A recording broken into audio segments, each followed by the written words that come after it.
Hello student, नमस्कार, राधे राधे। स्वागत है आप सभी का उत्कर्ष के इस ऑनलाइन सेगमेंट में, जहां मैं आपका दोस्त, आपका होस्ट सतिन जोशी स्वागत और हार्दिक अभिनंदन करता हूं हमारे इस डेटा अद्भुत प्लेटफॉर्म पर। सभी को नमस्कार, राधे राधे, जय श्री कृष्णा, जय श्री राम, जय माता दी, गुड इवनिंग टू ऑल। स्वागत आप सभी का हमारे इस सेगमेंट में, जहां आप और मैं हम मिलकर बात कर रहे हैं एटॉमिक स्ट्रक्चर अर्थात परमाणु संरचना की। ठीक है जी, किसकी बात कर रहे हैं हम लोग? एटॉमिक स्ट्रक्चर, जिसको हम लोग कहते हैं परमाणु संरचना।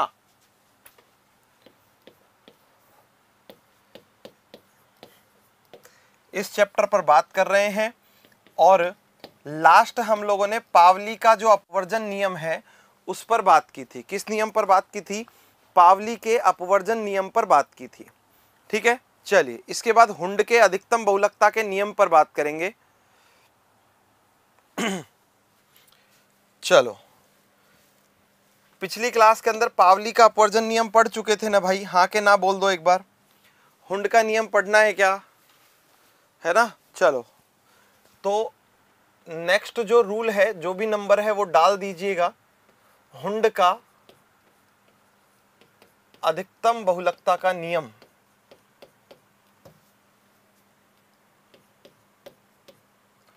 अधिकतम बहुलकता का नियम।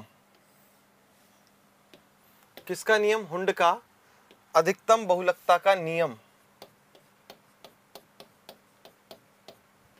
नियम, ठीक है जी। यह है हुंड का अधिकतम बहुलकता का नियम। हुंड के अधिकतम बहुलकता के नियम की बारे में हम लोग जब बात करें तो देखो भाई, सबसे पहली चीज क्या है अपने पास, ये सुनो। पहली बात यह है कि ये नियम किसके लिए दिया गया, तो लाडलो इस पर ध्यान देना। ठीक है ना? जी हाँ, क्या इस पर ध्यान देने की बात अपने पास ये है कि जो अपने पास हुंड का नियम है ये किसके लिए दिया गया? ये दिया गया समभ्रंश कक्षकों के लिए। अब प्रश्न ये बनता है कि सर समभ्रंश कक्षक क्या होते हैं? तो पहले ही बता चुके, समान ऊर्जा वाले कक्षक समभ्रंश कक्षक होते हैं। ठीक है, पहली चीज, यह नियम किसके लिए दिया गया? समभ्रंश कक्षकों के लिए दिया गया।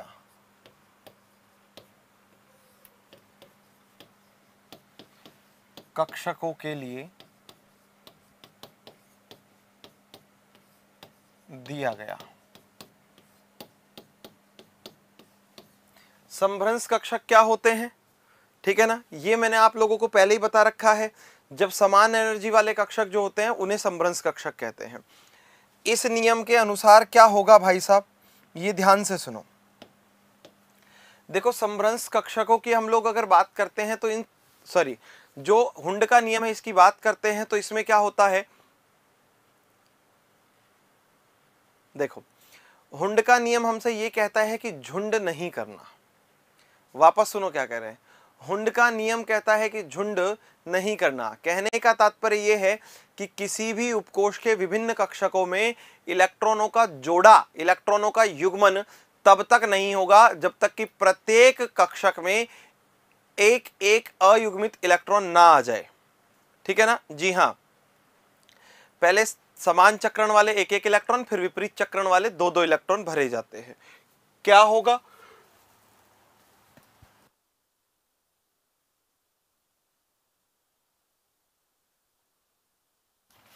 ठीक है देखो, ये नियम क्या बताता है, क्या है, इस पर हम लोग बात करने वाले हैं। किस तरीके से काम करेगा वो फिर बताऊंगा मैं आपको बाद में। ठीक है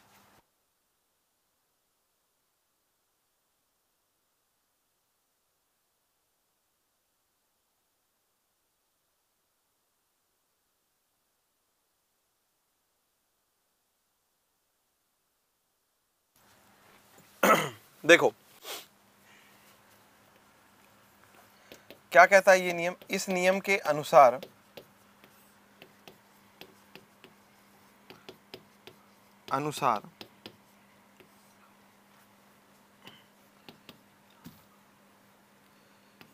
किसी उपकोष के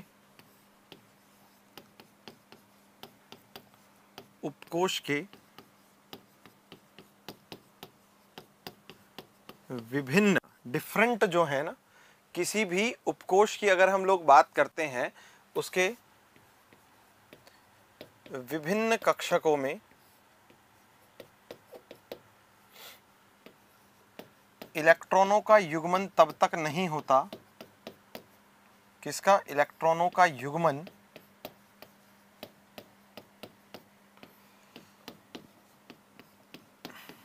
तब तक नहीं होता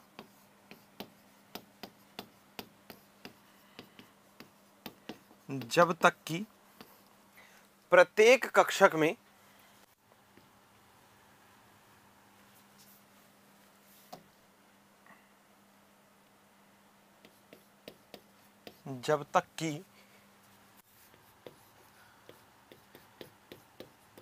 प्रत्येक कक्षक में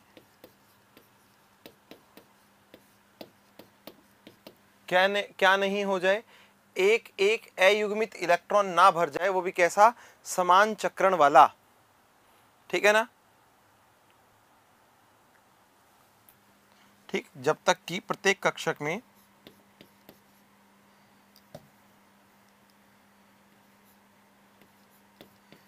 एक एक इलेक्ट्रॉन समान चक्रण युक्त न आ जाए,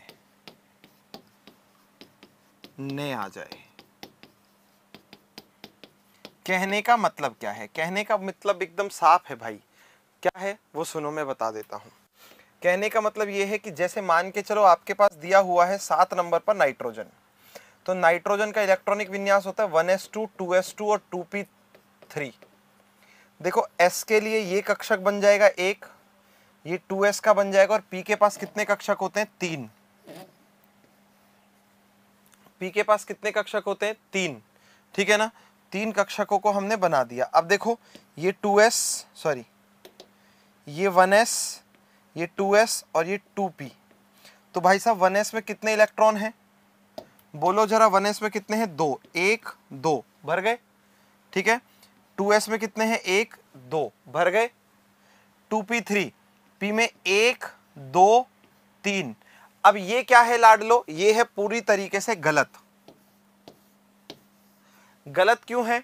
हुंड यही कहता है कि जब भाई यहां अलग अलग 3 कक्षक हैं तो सभी में एक एक इलेक्ट्रॉन जाने दो, बाद में युग्मन करना। क्या कहा? बाद में युग्मन करना।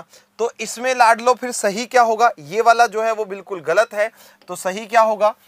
7n 1s2 2s2 और 2p3, इनमें सही क्या है ये सुनो। ये 1s, ये 2s, ठीक है, ये 1s, ये 2s और 2p3, 1 2 3। ठीक है ना? ये 1s, ये 2s, ये 2p, एक एक इलेक्ट्रॉन सब में आ गया ना, ऐसे आएगा। ठीक है, सिंपल है ना? एक एक इलेक्ट्रॉन सबके अंदर आना चाहिए। ये क्या है? एकदम करेक्ट वाला है। कैसा है? ये एकदम सही वाला है। समझे? ऐसे सही पता चलेगा, ऐसे सही जो है वो ज्ञात होगा। इस तरीके से सही वाला जो अवयव है वो ज्ञात होगा। क्लियर? दूसरा और सुनो, और एग्जाम्पल बताता हूं। जैसे आप सब तो जानते ही हो, ऑक्सीजन 8 नंबर पर आता है। कितने पर? 8 नंबर पर। तो इसका इलेक्ट्रॉनिक विन्यास क्या होता है? 1s2 2s2 और 2p कितना? 4 होता है। ठीक है, 2p कितना होता है? 4 होता है। तो भाई इसके लिए इलेक्ट्रॉनिक विन्यास हम ऐसे लिख सकते हैं, ये 1s का कक्षक, किसका कक्षक? ये 1s का कक्षक, ये 2s का कक्षक, और ये बन जाएगा 2p का कक्षक। 2p में कितने? 3। ठीक है ना? ये क्या है? 1s, ये क्या है? 2s और ये क्या है? 2p। कितने इलेक्ट्रॉन हैं? देखो 1s में कितने इलेक्ट्रॉन है सखा? 2, 1 2। 2s में कितने? 1 2। 2p में कितने? 4। तो हम कैसे करते हैं? 1 2 3 4 ऐसा अगर कर दिया ना, तो भाई साहब पता है क्या? गलत है। क्यों गलत है? एक तो खाली छोड़ दिया, क्या करना है? ठीक है ना? हाँ, ठीक है, क्या है? गलत है, वो बिल्कुल गलत होगा। ठीक, तो सही क्या होगा? सही हम बताएंगे क्या होगा। सही ये होगा कि आप इलेक्ट्रॉनिक विन्यास में 1s 2s और 2p,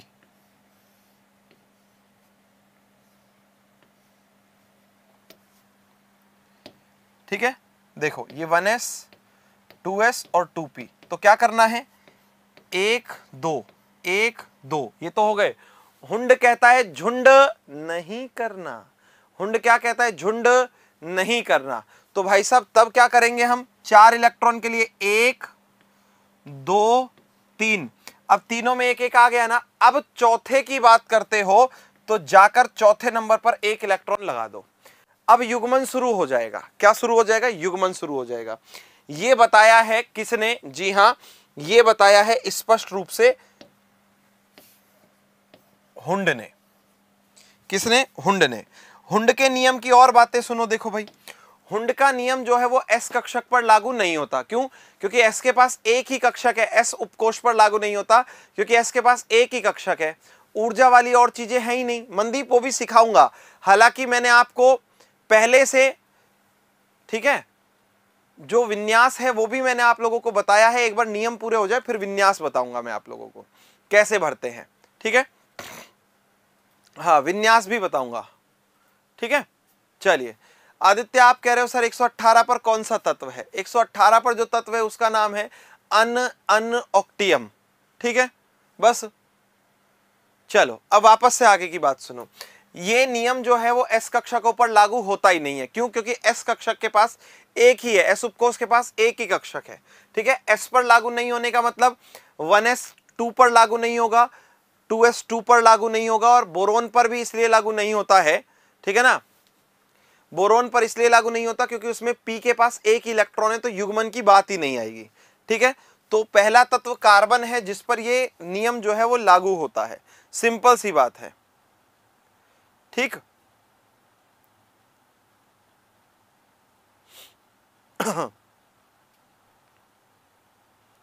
चलो, क्या है इस नियम की विशेषता?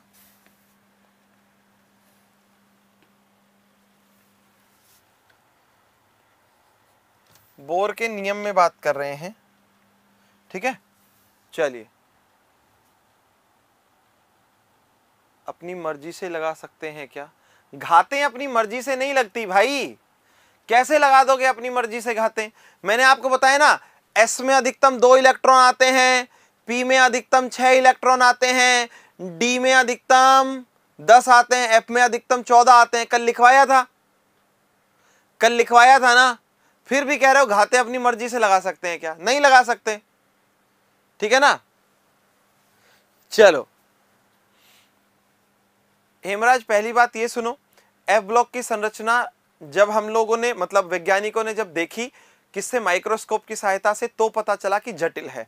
मगर 7 कक्षक हैं ये पता चल गया था, 14 नहीं है इसमें, कक्षक 7 है। समझे क्या? ध्यान रखना। चलो अब देखो, हुंड के नियम की बात आगे बताते हैं। यह नियम किस पर लागू नहीं होता? एस कक्षक पर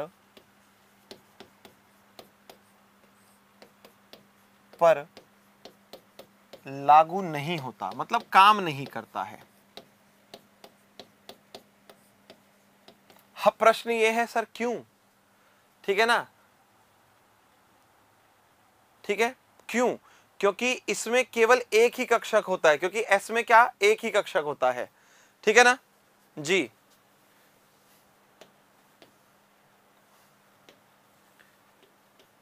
क्योंकि एस उपकोष में केवल एक ही कक्षक होता है,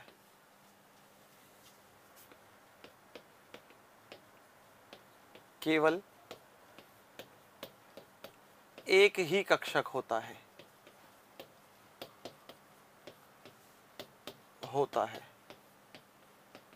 ठीक है। एस की बात खत्म हो गई। दूसरी बात सुनो,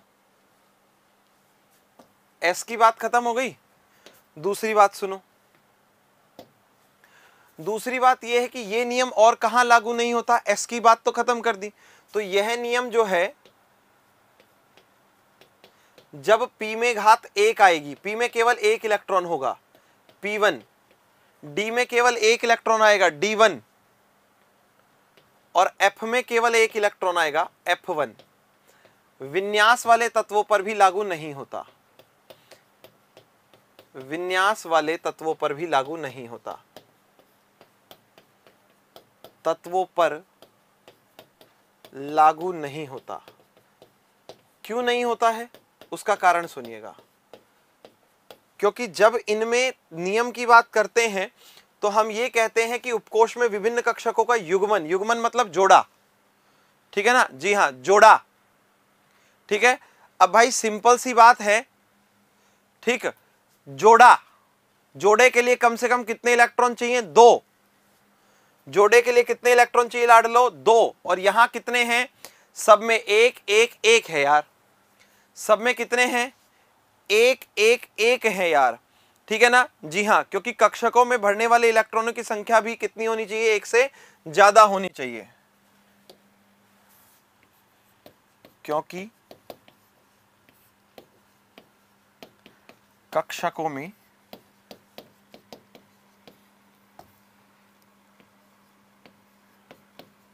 भरने वाले इलेक्ट्रॉनों की संख्या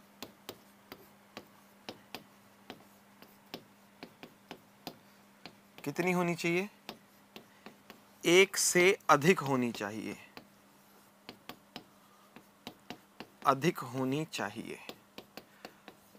और लास्ट जो इसके बारे में है, ठीक है,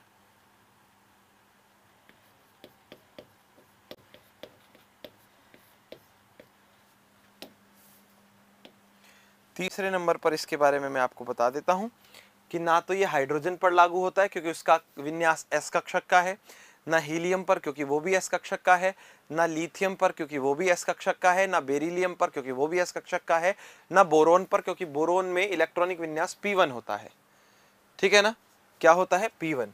तो यह नियम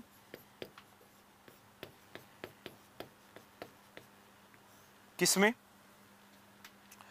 ये नियम जो है किस किस पर, हाँ, हाइड्रोजन, हीलियम, लिथियम, बेरिलियम व बोरोन पर लागू नहीं होता है,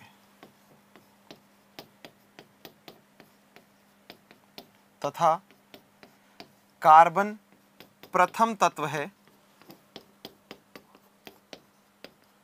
जिस पर यह नियम लागू होता है। ये नियम है अपने पास, नियम लागू होता है, ठीक है, जिस पर ये नियम जो है ये लागू होगा, ठीक है। चलिए, है ना,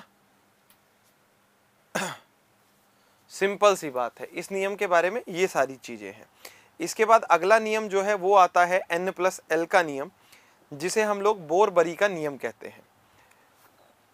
क्या कहते हैं, बोर-बरी का नियम कहते हैं, ठीक है। अब ध्यान से सुनो, अगला नियम जो है ये है N+L का नियम।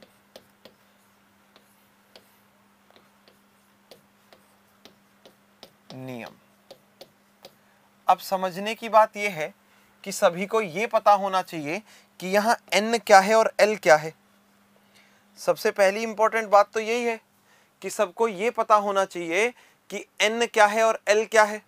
तो भाई साहब N का मतलब अगर हम लोग बात करें तो यहां N जो है वो होती है मुख्य क्वांटम संख्या, प्रिंसिपल क्वांटम नंबर, ठीक है जी। और L जो है ये क्या होती है, ये होती है द्विगंशी क्वांटम संख्या, ठीक है, सिंपल सी बात, ठीक है ना। चलो, तो ये दो चीजें हमें पता होनी चाहिए थी जो हम आपको बता चुके हैं। अब आगे की बात समझो। इस नियम का एक और नाम है जो मैंने अभी बोला है ना, जी हाँ सर, ओनली सिर्फ ये सी पर ही लागू होगा या पूरी पीरियोडिक टेबल में से? नहीं, सी पहला तत्व है जिस पर ये लागू होता है, सी, उसके बाद अगर कार्बन, नाइट्रोजन, ऑक्सीजन, फ्लोरीन, बाकी सब पर लागू हो रहा है बेटा, ठीक है ना। हाँ देखो, N+L का नियम क्या कहलाता है? इसे बोर-बरी का नियम भी कहते हैं। क्या कहते हैं इसे? बोर-बरी का नियम भी कहते हैं। बोर-बरी का नियम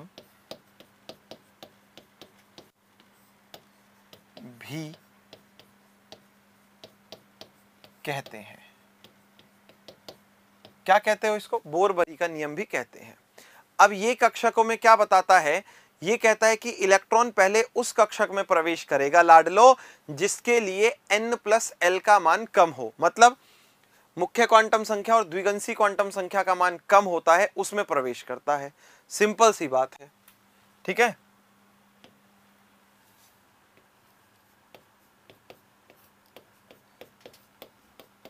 इस नियम के अनुसार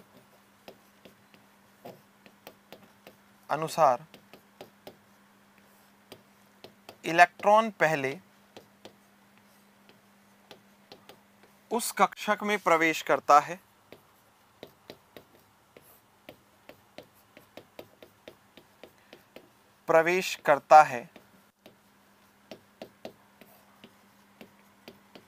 जिसके लिए किसका मान कम हो? N+L, मुख्य क्वांटम संख्या और द्विगंशी क्वांटम संख्या जो है इनका मान जो है वो कम हो, का मान कम हो।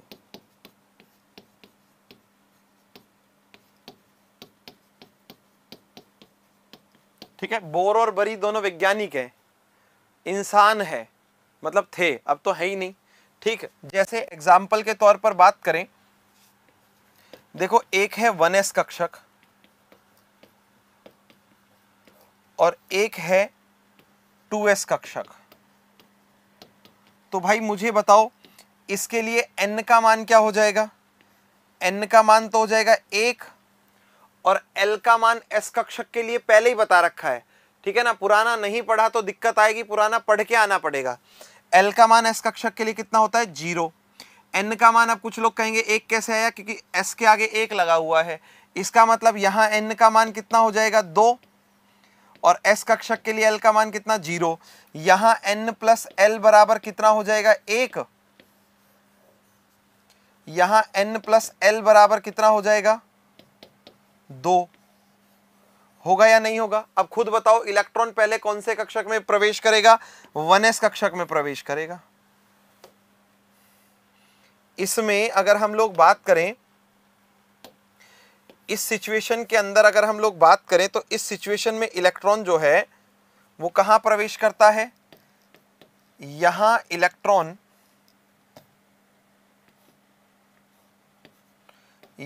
इलेक्ट्रॉन पहले 1s कक्षक में प्रवेश करता है, में क्या करेगा? एंट्री करेगा, प्रवेश करेगा। किस कक्षक में? 1s कक्षक में। खुद देख लो, जब इलेक्ट्रॉनिक विन्यास लिखते हो तो पहले 1s भरते हो, उसके बाद 2s आता है, सिंपल बात है, ठीक है। एक बात हुई है, मगर कभी कभी आप लोगों के सामने ऐसी स्थितियां भी आएंगी जहां पर हमारे पास n और s दोनों की वैल्यू जो है वो सेम हो जाएगी, ठीक है ना। क्या? n और s दोनों की वैल्यू सेम हो जाएगी। जैसे एक एग्जांपल मैं आप लोगों को बताता हूं, एक कक्षक है 3D कक्षक। कौन सा कक्षक? 3D कक्षक। अब खुद बताओ भाई कि 3D कक्षक के लिए n की वैल्यू क्या है? बोलो 3D के लिए n की वैल्यू क्या होगी? ठीक है ना। हाँ चलिए फटाफट से बोलो, 3D कक्षक के लिए 3D के लिए n की वैल्यू क्या होगी? जल्दी बताओ जल्दी बोलो ना। बहुत बढ़िया, बिल्कुल सही बताया है। कितनी होगी n की वैल्यू? 3। और डी के लिए एल की वैल्यू कितनी होती है भाई, एस के लिए 0, पी के लिए 1 और डी के लिए कितनी 2। सिंपल है, खत्म बात। आगे सुनो, एक कक्षक आपको दिया है 4p कक्षक। कौन सा कक्षक, 4p कक्षक। और 4p कक्षक में n की वैल्यू क्या होगी और l की वैल्यू क्या होगी।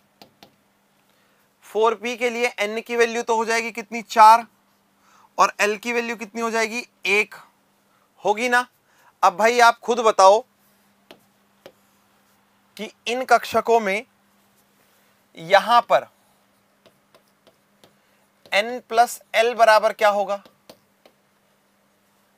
यहां पर n प्लस l बराबर क्या होगा, दोनों में 5 है, सही है, ठीक है, बिल्कुल सही है सर। मगर हम तो नियम ये पढ़कर आए हैं कि इलेक्ट्रॉन वहां पहले प्रवेश करेगा जहां पर n प्लस l का मान कम होगा। जब आपके पास ऐसी समस्या आ जाए कि यदि दो भिन्न कक्षकों के लिए या दो कक्षकों के लिए n प्लस l जो है, ठीक है ना, n प्लस l का मान जो है वो कितना आ जाए, समान आ जाए, इधर भी 5 उधर भी 5, तो क्या करना है, इलेक्ट्रॉन उस कक्षक में प्रवेश करता है, किस कक्षक में, जिसके लिए किसकी वैल्यू कम होती है, n का मान कम होता है। किसका, n का मान कम होता है। ठीक है, बिल्कुल सिंपल बात है।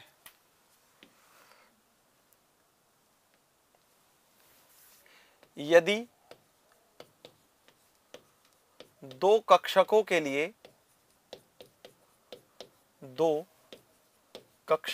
लिए n प्लस l का मान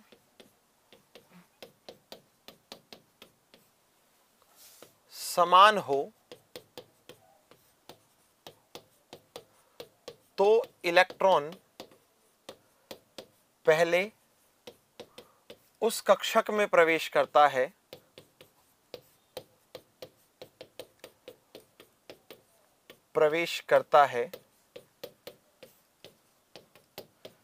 जहां किसका मान कम हो, n का मान कम हो।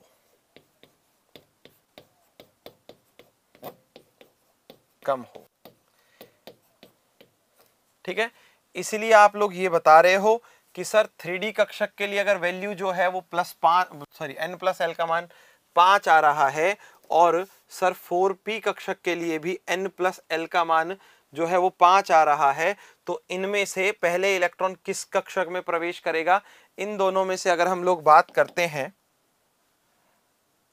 ठीक है, किन में से, इन दोनों में से, किस में से, इन दोनों में से इलेक्ट्रॉन पहले 3D में प्रवेश करेगा। ठीक है ना, अतः इलेक्ट्रॉन पहले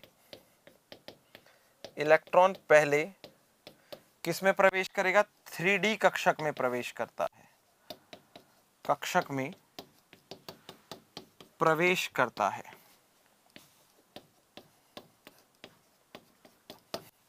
किस में प्रवेश करता है, 3D कक्षक में प्रवेश करता है। ठीक है, जी हाँ, तो सिंपल बात है। देखो, इस नियम के अंतर्गत दो चीजें बताई जाती हैं, इसके अंतर्गत दो चीजें बताई जाती हैं।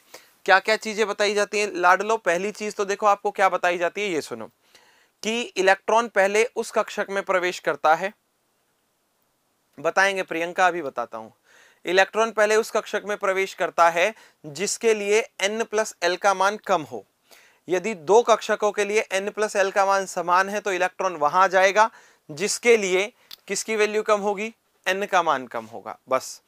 अब कोई यूं कह रहा है कि सर ये समझ में नहीं आया l का मान 1 कैसे होता है, तो बेटा जहां पर द्विगंसी क्वांटम संख्याएं पढ़ी थी वहां जाकर देखो, s कक्षक के लिए l का मान 0 होता है, p कक्षक के लिए l का मान जो होता है वो 1 होता है, d कक्षक के लिए l का मान जो है वो 2 होता है, और जो f कक्षक होता है उसके लिए, जी हाँ, l की वैल्यू जो होती है वो 3 होती है। बस इतनी बात है, फिक्स है सबके लिए मान, आपको कहीं इधर उधर जाने की जरूरत ही नहीं है, समझे, जरूरत ही नहीं है कहीं और जाने की।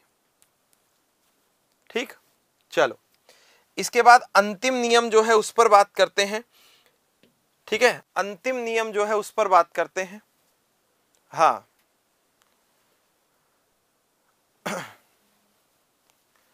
देखो अंतिम नियम क्या है भाई साहब, ये है अर्धपूरित एवं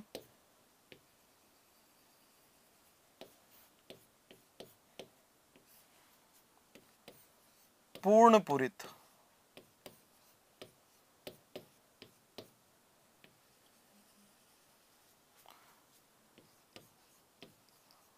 कक्षकों के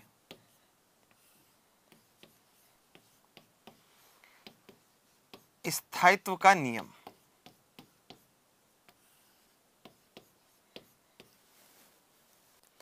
किसका नियम भाई साहब? अर्धपूरित एवं पूर्णपूरित कक्षकों के स्थायित्व का नियम। ठीक है, आधे भरे हुए और पूरे भरे हुए जो कक्षक हैं उनकी स्टेबिलिटी के नियमों पर बात करने वाले हैं। ठीक है ना, उनकी स्टेबिलिटी के नियमों पर हम लोग बात करने वाले हैं। चलिए, तो बात केवल इतनी सी है कि आधे भरे कक्षक और पूरे भरे कक्षक, क्या कहा हमने? हमने ये कहा कि आधे भरे कक्षक और पूरे भरे कक्षक जो होते हैं वो अन्य कक्षकों की तुलना में ज्यादा स्थायी होते हैं।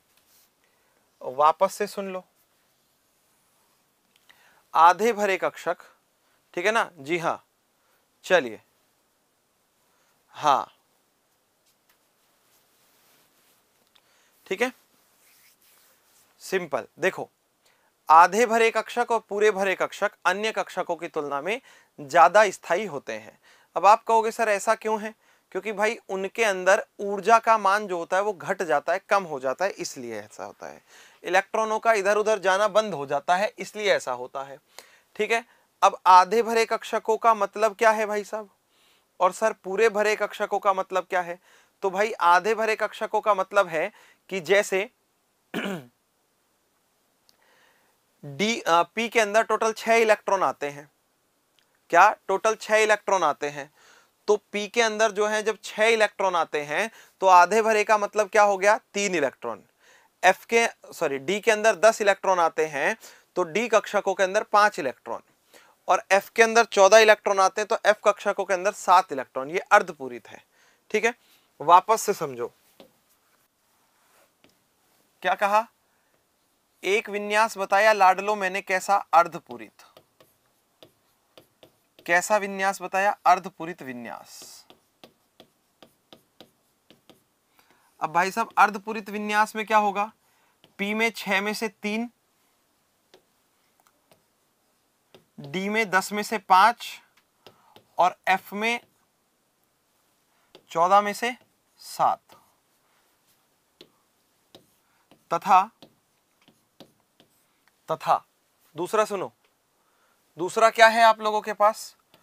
पूर्णपूरित विन्यास, फुलफिल। पूर्णपूरित का मतलब होता है पूरा भरा हुआ। पूर्णपूरित का मतलब क्या होता है? पूरा भरा हुआ। पूर्णपूरित विन्यास में क्या होगा? पी के अंदर 6, डी में 10, एफ में 14। ठीक है ना, पूर्णपूरित विन्यास है ये अपने पास, है ना। अब भाई सिंपल बात क्या हो गई है? विन्यास अन्य विन्यासों की तुलना में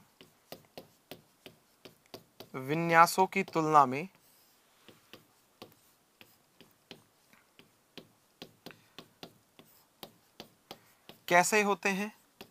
ज्यादा स्थायी होते हैं। कैसे होते हैं? ज्यादा स्थायी होते हैं, अधिक स्थायी होते हैं।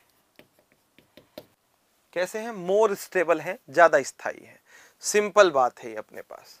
कैसे हैं? ज्यादा स्थायी होते हैं, अधिक स्थायी होते हैं।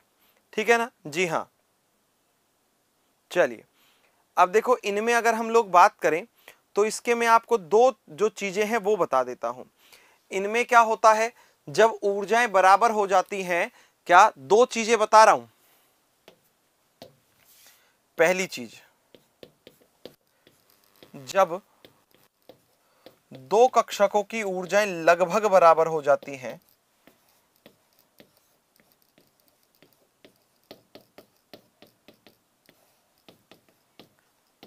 कैसी, लगभग समान हो जाती हैं, तो उनमें ऊर्जा विनिमय होता है। SQ नहीं आया इसमें, ठीक है ना, जी हाँ, ठीक है,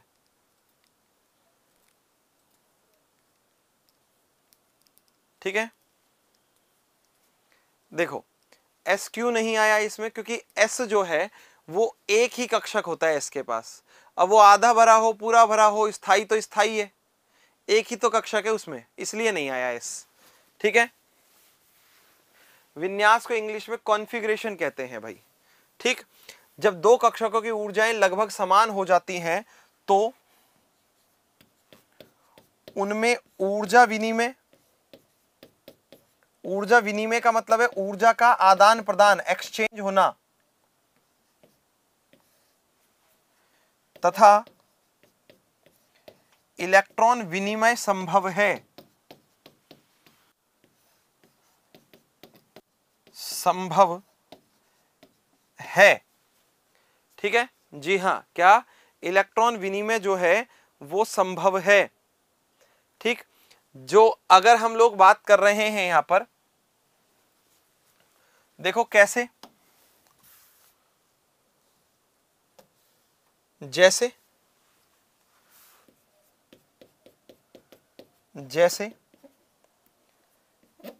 3D व 4s कक्षक की ऊर्जा लगभग समान होती है, ऊर्जाएं कैसी होती है, लगभग समान होती हैं, समान होती हैं। अब इसमें अर्धपूरित विन्यास के नियम को समझो पहले तो, ठीक है, नोट हो जाएगा, परेशान मत हो, नोट भी कर लेना आप, ठीक है ना, नोट करवा दो, नोट करवा दो, रोज एक ही चीज पर बात करता है। नोट आप खुद भी कर सकते हो, मैं ही नोट करवाऊंगा तो क्या स्पेशल थोड़ी होगा, है ना, नोट खुद भी कर सकते हो। चलो देखो पहले तो 24 नंबर पर एक तत्व आता है जिसका नाम है क्रोमियम। क्रोमियम का इलेक्ट्रॉनिक विन्यास होता है 1s2 2s2 2p6 3s2 और 3p6 4s2 3d4। ऐसा होना चाहिए था मगर होता नहीं है। क्या, ये विन्यास होता नहीं है, ठीक है, ये विन्यास क्या है, होता नहीं है, ये क्या है, गलत विन्यास है। क्यों गलत है, कारण सुनिएगा। हमने कहा 4s और 3d की एनर्जी बराबर हो जाती है, इसलिए 4s क्या करता है, अपना एक इलेक्ट्रॉन इसको दे देता है, किसको, 3d को दे देता है, और जैसे ही ये 3d को एक इलेक्ट्रॉन देगा तो 24 Cr का इलेक्ट्रॉनिक विन्यास हो जाएगा 1s2 2s2 2p6 3s2 और 3p6 4s1 3d5 4s1 3d5 हो जाएगा भाई साहब। क्या हो जाएगा, 4s1 3d5। अब बोलो, ठीक है ना, क्या जैसे ही 3d5 हुआ तो अर्धपूरित हुआ या नहीं हुआ, ठीक है ना, जैसे ही 3d5 हुआ अर्धपूरित हुआ या नहीं हुआ, बिल्कुल हुआ सर। 3d5 होते ही अर्धपूरित हो गया, और 3d5 यदि अर्धपूरित है तो ये अर्धपूरित विन्यास है, ठीक है ना। तो कौन सा नियम लग गया यहां पर, अर्धपूरित विन्यास के स्थायित्व का नियम,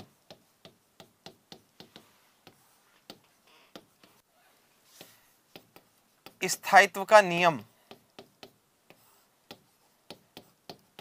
कुछ लोग ऐसे भी सोच सकते हैं कि सर ऐसे तो इससे पहले वाले में भी हो जाना चाहिए था। क्या इससे पहले वाले में भी हो जाना चाहिए था, जहां 4s2 और 3d3 होता तो ये दोनों इलेक्ट्रॉन ट्रांसफर कर देते। नहीं, ये इसको स्थायी जरूर करेंगे मगर अपना घर लुटाकर नहीं करेंगे, कुछ तो अपने पास भी रखेंगे ना, तो इसलिए एक इलेक्ट्रॉन ही ट्रांसफर होता है, उससे ज्यादा इलेक्ट्रॉन ट्रांसफर नहीं होंगे, ध्यान रखना, पहली बात। दूसरा और सुनो, दूसरा है 29 पर कौन आता है, copper. 1s2 2s2 2p6 3s2 3p6 4s2 3d9 ऐसा होना चाहिए था। ये अस्थायी विन्यास है। कैसा विन्यास है? ये अस्थायी विन्यास है। और इस अस्थायी विन्यास को हम लोग गलत रूप में मानते हैं। तो फिर सही क्या होगा? सही ये होगा कि इसको स्थायी करने के लिए 29 Cr जो है, सॉरी Cu जो है, कॉपर जो है, ये हो जाएगा 1s2 2s2 2p6 3s2 3p6। इन दोनों की ऊर्जा लगभग बराबर है, तो ये अपना एक इलेक्ट्रॉन इसको दे देगा। ठीक है ना? क्या ये अपना एक इलेक्ट्रॉन जो है वो इसको दे देगा, और जैसे ही अपना एक इलेक्ट्रॉन आगे ट्रांसफर करेगा तो ये हो जाएगा 4s1 और 3d10। ठीक है जी हाँ। अब देखो खुद डी में अधिकतम कितने आते हैं? 10। जैसे ही डी में 10 आ गए तो क्या हो गया? पूर्ण पूरित विन्यास के स्थायित्व का नियम यहां पर लग गया है। पूर्ण पूरित विन्यास के स्थायित्व का नियम लग गया है यहां पर। ठीक है ना? जी हाँ, ये नियम जो है ये लगते हैं। ठीक सर, पता कैसे चलता है कि ऊर्जाएं समान है या नहीं? भाई पता लगाना बहुत आसान है। जो हमने आप लोगों को नियम पढ़ाए हुए हैं वो नियम देखोगे, आपबो के नियम जो है उनसे पता चल जाएगा। ठीक है ना? टेढ़े क्यों है? क्या टेढ़े हैं? ठीक है, चलो आपबो के नियम से भी आप इनको पता लगा सकते हो। ऐसे करके इलेक्ट्रॉनिक विन्यास जो है वो भरे जाते हैं। अब रही बात ये कि सर आपने नियम तो पढ़ा दिए, हमने नियम भी पढ़ लिए हैं। ठीक है, अब एक छोटा सा काम और कर दो हमारे लिए। क्या? कि सर इलेक्ट्रॉनिक विन्यास जो है वो किस तरीके से लिखे जाते हैं ये बता दो, है ना? क्या इलेक्ट्रॉनिक विन्यास जो है वो किस तरीके से लिखे जाते हैं ये बता दो। ये भी मैं आप लोगों को सिखाऊंगा, ये भी मैं आप लोगों को बताऊंगा कि इलेक्ट्रॉनिक विन्यास जो है वो कैसे लगते हैं। ठीक है, और अर्धपूरित और पूर्ण पूरित कक्षकों के स्थायित्व का नियम और लगेगा तो कहाँ लगेगा वो भी बता दूंगा।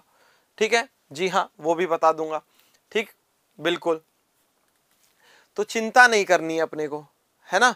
क्योंकि अपना चैप्टर खत्म थोड़ी हुआ है, नियम खत्म हुए हैं। हाँ, मगर इस चैप्टर में अब बहुत कुछ ज्यादा बचा नहीं है। दो चीजें बची हैं। एक जो मैं आप लोगों को कल की क्लास के अंदर पढ़ाऊंगा, इलेक्ट्रॉनिक विन्यास लिखना सारे के सारे इलेक्ट्रॉनिक विन्यास का मतलब क्या है मैं आप लोगों को 1 से लेकर 30 तक तो लिखवाऊंगा ही, उसके अलावा 2-4 रैंडम जो आप लोग कहोगे वो बता दूंगा कि ऐसे ऐसे ऐसे ऐसे हो जाएंगे। ठीक है ना? जो आप लोग कहोगे वो सारे के सारे बता दूंगा ताकि आप लोगों को इलेक्ट्रॉनिक विन्यास लिखने आ जाए। पहली बात तो ये। दूसरी चीज जो बची है वो बची है श्रोडिंगर समीकरण। ठीक है,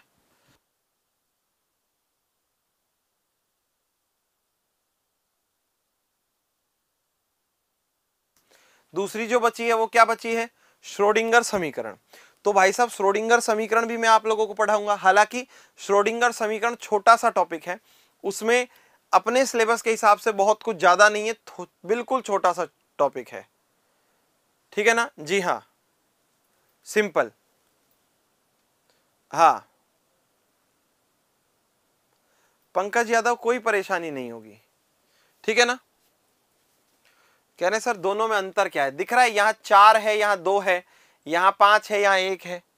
नहीं दिख रहा? हद हो गई यार। अंतर क्या है? यहाँ 9 है, यहाँ 2 है, यहाँ 1 है, यहाँ 10 है। अंतर ही नहीं देख रहे हो। चलो तो देखो, हमने आज की क्लास में हुंड के अधिकतम बहुलकता के नियम से शुरू जरूर किया था। ठीक है ना? जी हाँ, यहां से शुरू जरूर किया था, मगर हमने इनके अंदर आपबो का नियम, पावली का अपवर्जन नियम कल की क्लास के अंदर पढ़े हैं। फिर आज की क्लास के अंदर हुंड का अधिकतम बहुलकता का नियम जो है वो पढ़ा है। फिर उसके पश्चात मैंने आप लोगों को जो बोर-बरी का नियम या N+L का जो नियम है वो पढ़ाया है। और लास्ट में हम लोगों ने जो टॉपिक पढ़ा है वो क्या है अपने पास? जी हाँ, ये टॉपिक है अर्धपूरित एवं पूर्ण पूरित कक्षकों के स्थायित्व का नियम। ये टॉपिक हमने पढ़े हैं और यहाँ से इलेक्ट्रॉन्स भरने के जो नियम है वो हो गए हैं समाप्त। ठीक है, इलेक्ट्रॉनिक विन्यास पर बात करूंगा मैं आप लोगों से अगली क्लास में। अभी मैं लेता हूं आप लोगों से विदा। तो आप लोग पढ़ते रहिए, आगे बढ़ते रहिए। जय हिंद, जय भारत, जय जवान, जय किसान, जय विज्ञान। राधे राधे।